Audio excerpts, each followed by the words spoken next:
Rosita's POV. Ang balak na pag-uwi ni Carson ay hindi natuloy dahil naharang siya ng mga titas at titos niya. Napasarap ang kwentuhan kaya ang ending, heto ako ngayon, kaharap sila Ma'am Julian habang kausap niya si Ma'am Vanessa. Dahil ayaw na humiwalay sa akin ni Baby Russell. Namiss daw ako na sobra ng bata, kaya wala naman akong choice kung hindi kanduningin na muna dahil baka mag-iiyak. Isa pa, ayaw ko din namang maboard habang hinihintay pa si Sir Carson. Mabuti naman at hindi na ganoon kasama ang ugali ng kapatid mo, Julian. Hindi na ba naninigaw? Tumatanggap na ba ng bisita? Nagawa niya na din dumalaw ng mansyon eh. Narinig kong wika ni Ma'am Vanessa.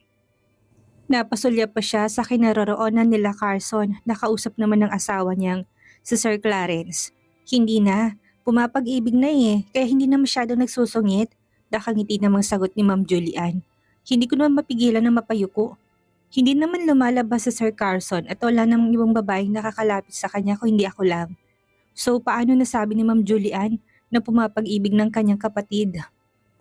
Talaga? And who is the lucky girl? Bakit parang hindi yata namin to alam? Sana naman wag na yung ex ha. Super na-stress din si Mommy Frida at Daddy Malik noong hindi natuloy ang kasal ng kapatid mo. Kaya sana wag ng babaeng yun. Sagot naman ni Ma'am Vanessa. Hindi ko naman maiwasang mapangiti. Marami na rin pala talaga ang ayaw kay Valerie. Mabuti na rin yun kung ganun. Naku, hindi na makakabalik ang babaeng yun sa buhay ng kapatid ko. Sinusumpa na siya ng lahat, no? Sagot naman ni Ma'am Julian. Sa mga narinig lalo namang nagdiwa ang kalooban ko. So tell me, who is the lucky girl na napupusuan ni Carson? Kaya ba gusto niya nang umpisa ng pagpapagaling para makalakad ulit? Gusto ko din makilala si girl para makilatis. Hindi naman sa pang-ano, pero kay hirap humanap ng matinong babae sa panahon ngayon. Yung babaeng pang forever talaga. Nakangiting sagot ni Ma'am Vanessa. Sobrang cute talaga niya lalo na kapag ngumingiti. Kaya pala patay na patay sa kanya sa Sir Clarence. Pahapyaw na naikwento sa akin ni Ma'am Julian kung paano nabuo ang pag-iibigan nilang dalawa ni Sir Clarence at aaminin ko nung maasa ako na sana maging kagaya niya ako. Mala Cinderella ang love story at sana seryoso talaga sa akin si Carson. Napasulya pa ako kay Ma'am Julian at ganun na lang ang pagkabog ng dibdib ko. Nang mapansin ko na nakatitig din pala siya sa akin habang may ngiting nakaguhit sa labi. Bigla tuloy akong kinabahan para kasing may alam siya sa panglalandi na ginawa sa akin ng kapatid niya. Kilala mo siya. Actually, ina-expect ko na talaga na mahulog ang loob ng kapatid ko sa kanya. Dahil maganda naman talaga siya at sweet.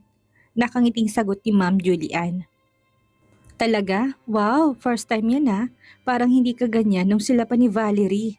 Mukhang super special naman pala ng babaeng yan. Sagot na Ma'am Vanessa. Of course, super special talaga. Hindi umubra sa kanyang kasungitan ng kapatid ko at tsismosang Julian, ano naman ang pinagsasabi mo dyan? Hindi na natuloy pa ang medyo mahaba pa yatang paglilitaan niya ni Ma'am Julian nang biglang dumating si Carson. Kahit ako ay hindi ko napansin na paglapit niya dahil tutok na tutok ako. Siya pakikinig sa kwento ni Ma'am Julian. Feeling ko talaga kasama ko sa kinakwento niya eh. Feeling ko may alam na siya tungkol sa kung anong namamagitan sa aming dalawa ng kapatid niya. Oh, hello bro. Wala, napakwento lang. Nakangiting sagot naman ni Ma'am Julian. Hindi ko mapigilan ang sarili ko na mapangiti. Paano ba naman kasi halatang guilty eh. Tss, bakit nasa kay Rosita ang tiyanak mo? Hindi mo na dapat pinapabantayan sa kanya si Baby Russell. Dagdag pa sa pagod ni Rosita yan eh. Imbis na makapagpahingang tao, pinapabantayan mo yung makulit mong anak. Nag-uumpisa na naman yatang magsungit si Carson, kaya kagad na akong sumabat. Naku, ayos lang. Nasanay kasi si Baby Russell sa akin kaya nung nakita niya ako kanina ayaw niya na humiwalay sa akin. Huwag kang magalit, hindi ako pagod. At sanay ako mag-alaga ng bata. Nakangiti ko namang sagot. Nag-umpisa naman yatang uminit ang ulo eh. Nakakahiya kung pati dito sa mansyon. Magsusungit siya gayong pamangkin niya naman ang binabantayan ko. At saka hindi naman big deal sa akin yun. Kahit na hindi ako papayag. Ibalik mo na yung batang yan sa nanay niya. Siyang dapat mag-alaga at hindi ikaw, sweetheart. Sagot ni Carson kaya kagad naman nagkatinginan. Sila Ma'am Julian at Ma'am Vanessa. Linsyak na Carson na to. Tinawag na naman akong sweetheart sa harap ng kapatid niya at ni Ma'am Vanessa. Malandi talaga, walang kontrol ang bibig. Wala na, finish na. Malalaman na ng lahat na naglalandian na kaming dalawa. Alam na din ng iba niyang pinsan kaya kakalat na talagang balita. Ang sungit, bakit sinagot ka na ba ni Rosita? Hindi pa naman 'di ba? Naku, kung ako kay Rosita, hindi ko entertain yung pagsinta mong parurot eh. Turn off dahil masamang ugali mo. Nangiinis na sagot ni Ma'am Julian. Hindi ko na tuloy mapigilan ng matawa, lalo namang nagsalubong ang kilay ni Sir Carson at halatang hindi to masaya sa sinabi ng kapatid niya. Pagsintang pururot, shit, hindi ako ganyan. Sweetheart, ibalik mo na nga sa kanya yung anak niya at ayaw ko na makikita pa kahit kailan na inaalagaan mo yan. Maraming pera yan para kumuha ng kahit ilang yaya at huwag ikaw itong inistorbo niya. Gagawa na lang tayo ng sarili nating baby para alagaan mo. Sagot ni Carson na hindi ko alam kung totoo ba o hindi. Sa sobrang seryoso niya napansin ko pang muli nagkatinginan. Sila Ma'am Julian at Ma'am Vanessa at sabay na napabungis-ngis. Mag-sweetheart na pala eh. Dapat kasal na susunod na pag-uusapan. Nakangiting sagot ni Ma'am Vanessa. Hindi ko na tuloy malaman kung anong isasagot ko. Mas nakakahiya pala lalo na't parang normal na lang sa usapan ang mga lumalabas sa bibig ni Carson. Pinaparamdam nila sa akin na walang dapat ikabahala dahil tanggap naman nila ako. Bago pa tuluyang magtalo ang magkapatid, ibinalik ko na si Baby Russell kay Ma'am Julian at inisikaso ng amo ko na nag-uumpisa na naman yatang mag-tantrums dahil lang kandong kong dati kong alaga. Imagine pati bata pinagseselosan pa yata. Pati feelings niya na ibulgar niya na yata sa lahat ng miyembro ng Velasco clan. Uuwi na ba? Gusto mo bang ipahanda ko ng kotse kay Mang Jobert? Pilit ang ngiting tanong ko kay Carson. Matamis ako nitong nginitian sabay hawak sa kamay ko. Sure, kanina ko pa sana gustong umuwi. Kaya lang kinausap pa ako ni Uncle eh.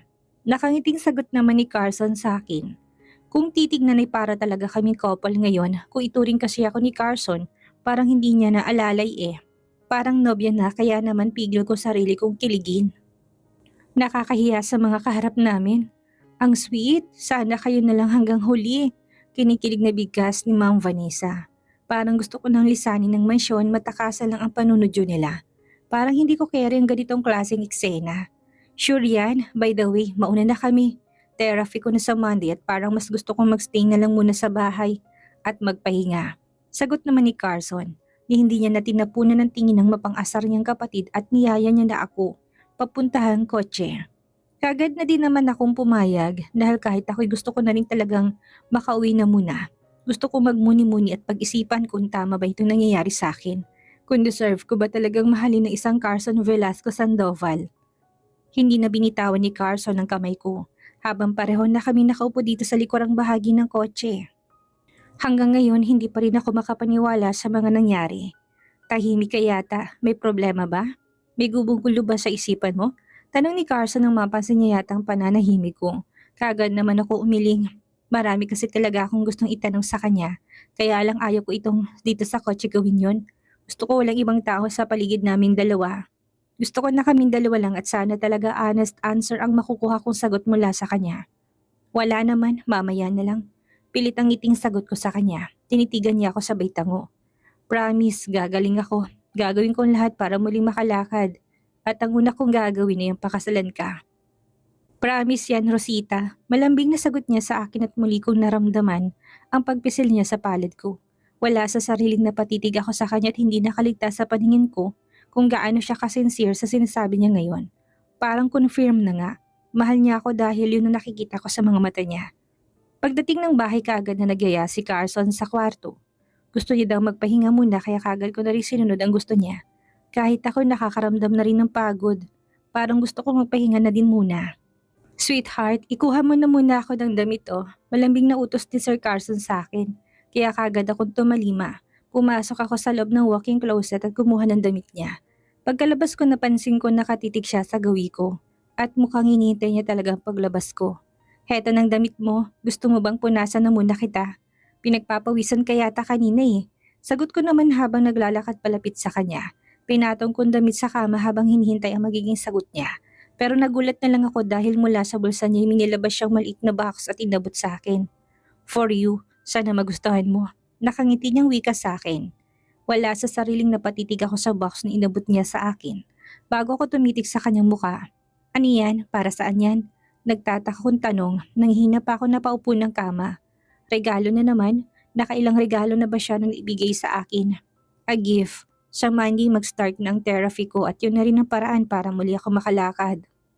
Gusto kitang bigyan ng regalo dahil nagawa mong manatili sa tabi ko sa kabila ng kagaspangan ng pag-uugali na ipinakita ko sa iyo noon. Nakangiti nitong sagot sa akin, pero hindi ba't ang dami mo ng pinamiling damit sa akin? Ayan hindi ko pa nga nabubuksan. Ni wala pa nga akong nagagamit na kahit isa sa mga yan. Sagot ko naman. Sa pagkakataon na to, gusto ko nang ayawan ng gift na gusto niyang ibigay sa akin. Pero deep inside my heart ay gusto ko rin malaman kung anong laman ng nasa maliit na pulang kahon na iniabot niya sa akin ngayon. Kaya kong ibigay sa iyong lahat-lahat, Rosita. Walang kapantay na kahit na magkanong halagang pag-aalaga na ginawa mo sa akin. Nakangiti niyang wika, sabay bukas ng hawak niyang kahon. Hindi naman ako makapaniwala na kagad na tumambad sa mga mata kong isang kwintas. Isang kwintas na unang tingin ko pa lang alam kong mamahalin. Pagkabukas pa lang kasing ng kahon, kaagad na ako minamang kulay pink na bato na nasa pendant. Alam ko din na white gold ang chain noon at medyo makapal. Pinabili ko ito kahapon kay Jiho para ibigay sa'yo. Nakangiti niyang bigkas sa akin. Hindi naman ako makapaniwalang napatitig sa kanya. Pero mahal yan, hindi ba? Hindi ko kailangan yan, Carson. Ayos na ako sa mga damit ibinigay mo sa akin. Hindi mo kailangang gumasa sa malaki para lang sa akin. Maluha-luha akong sagot. Imagine, talagang nag-utos pa siya ng tao para bilhin ang alahas na yan. Ganon niya ba talaga ako kamahal? Walang mahal at mura kapag gusto ko magbigay ng regalo sa babaeng iniibig ko. I love you so much at willing ako maghintay kung kailan mo ko sasagutin. Basta manatili ka lang sa tabi ko. Masaya na ako, sana bigyan mo ko ng chance. Iparamdam sa'yo kung gaano kita kamahal. Nakangiti niya sagot sa akin. Hindi naman ako nakasagot. Samot-saring emosyon ang nararamdaman ko sa puso ko sa mga sandaling ito. Mahal mo ko kahit na hindi ako kagaya ng pinanganak ng mayaman. Hindi tayo bagay at baka pagtawanan ka lang ng iba dyan. Dahil umibig ka sa alalay mo, sagot ko. Mahina itong natawa at mabilis na pinagulong ang wheelchair palapit sa akin. Wala akong pakialam sa sasabihin ng ibang tao. Ikaw ang mas mahalaga sa akin at wala ng iba. Nakangiti niya sagot sa akin sabay dukwang para isot niyang kwintas sa leeg ko. Hindi na ako umiwas pa. Hinayaan ko na lang siya sa gusto niyang gawin, total mahal ko rin naman siya. Perfect, wag na wag mong hubarin yan ha. Ang kwintas na yan simbolo sa walang hanggang pagmamahalan ko sa iyo, Rosita. Nakangiting wika ni Carson sa akin. Hindi naman ako makapaniwalang napahawak sa kwintas na nasa leeg ko na. Iba yung tuwa ang nararamdaman ng puso ko dahil sa effort na ginawa niya. Ipinanganak akong mahirap pero hindi ako materialistic na tao. Ang ginagawa niya ngayon ay isang palatandaan kung gaano ako kahalaga sa kanya. Wala na sigurong dahilan pa para questionin ko siya, hindi ba? Sa kabila ng kalagayan niya ngayon, talagang nag-effort siya para pasayahin ako. Gumawa siya ng paraan para bigyan ako ng isang mamahaling regalo. Thank you. Naluluha akong bigkas. Hindi ko na napigilan ang sarili ko. Mabilis akong tumayot kaagad na yubakap sa kanya. Naramdaman kong pagkagulat niya dahil sa ginawa ko pero wala na akong pakialam pa. Gusto kong iparamdam sa kanyang tuwa na nararamdaman ng puso ko. Hindi dahil sa regalong natanggap ko mula sa kanya, kung hindi ang sensibilidad na ipinapakita niya sa akin ngayon.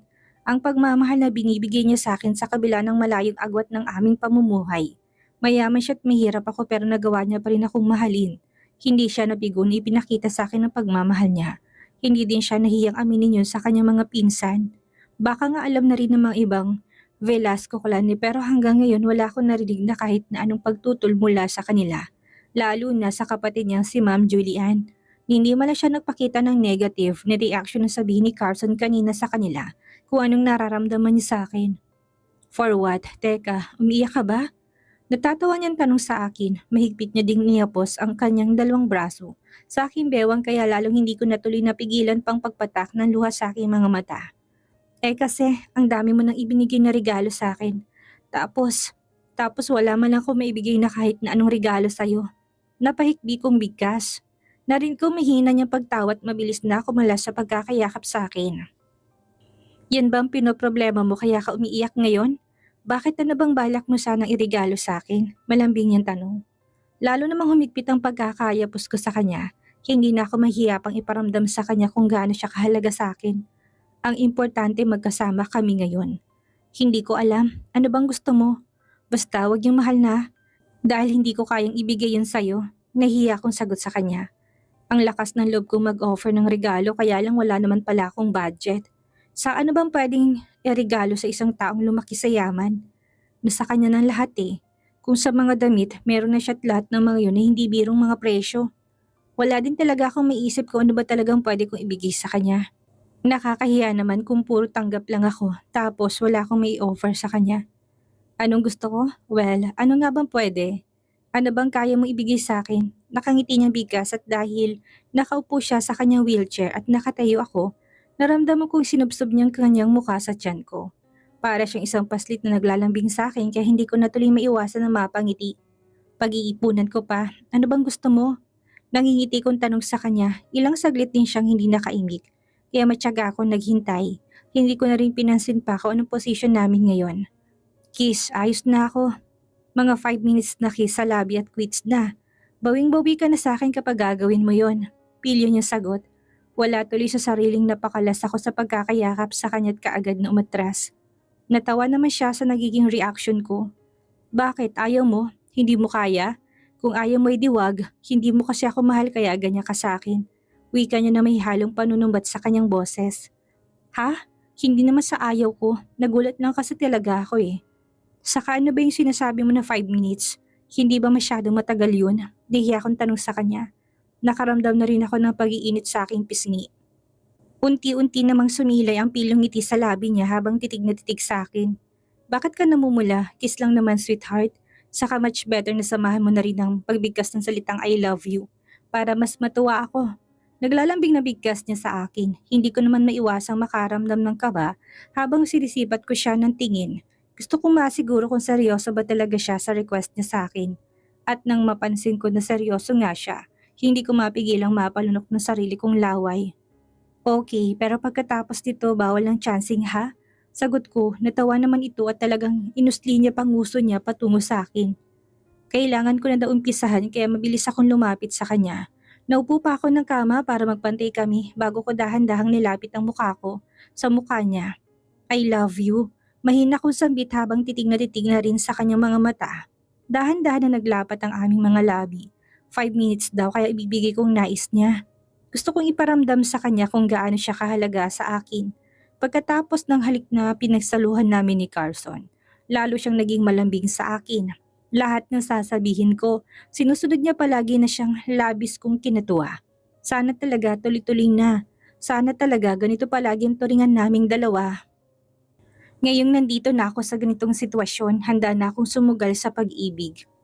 Nasunog din ang nais niya na dapat daw magkadikit kami sa kama habang natutulog.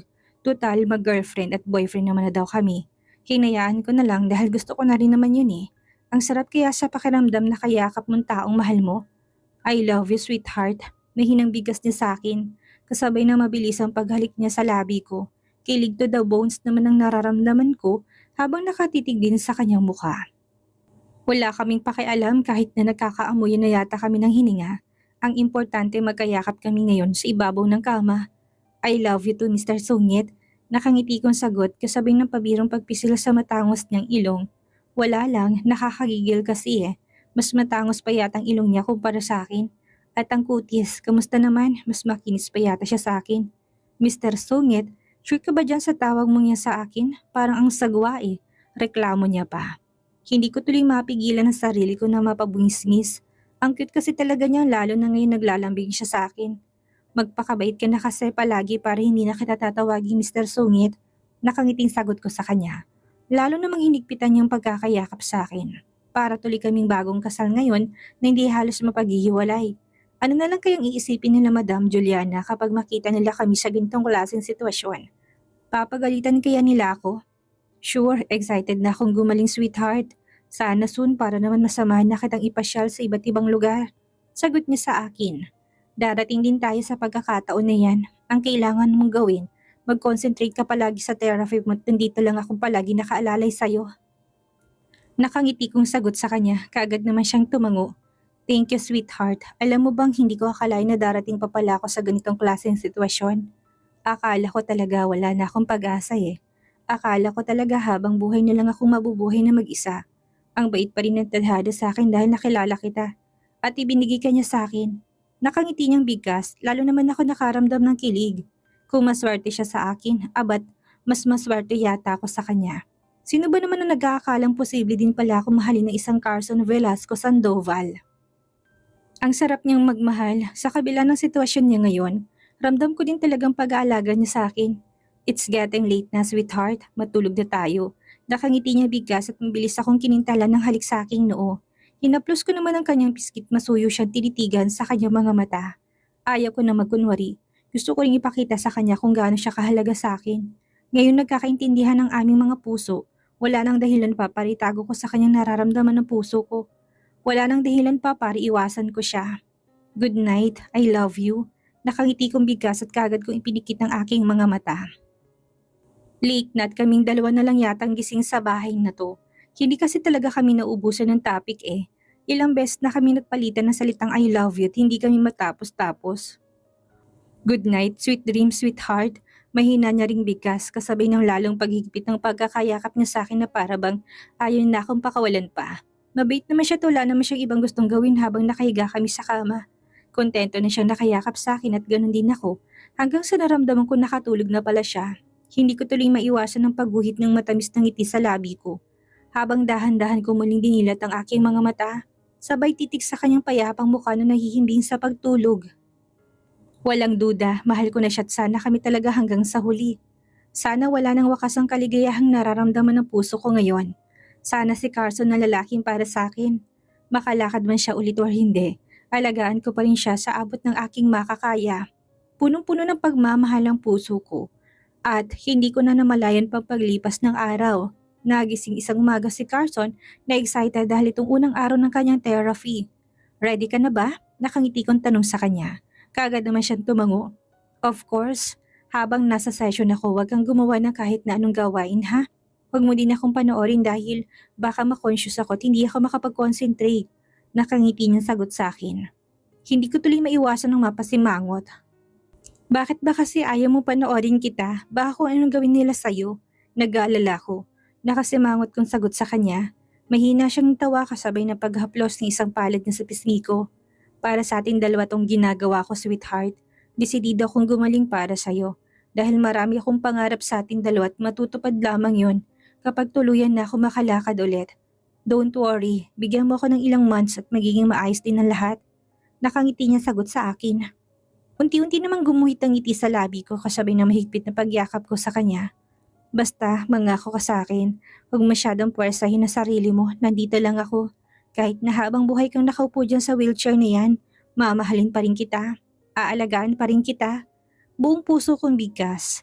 Alam ko naman yan, sweetheart, pero hindi naman pwedeng palaging ikaw na lang ang mag-aalaga sa akin, hindi ba? Gusto ko rin namang pagsilbihan kita eh. Gagawing prinsesa at paliligayahin. Nakangiti niyang sambit sabay kindat, lalo naman akong nakaramdam ng kilig.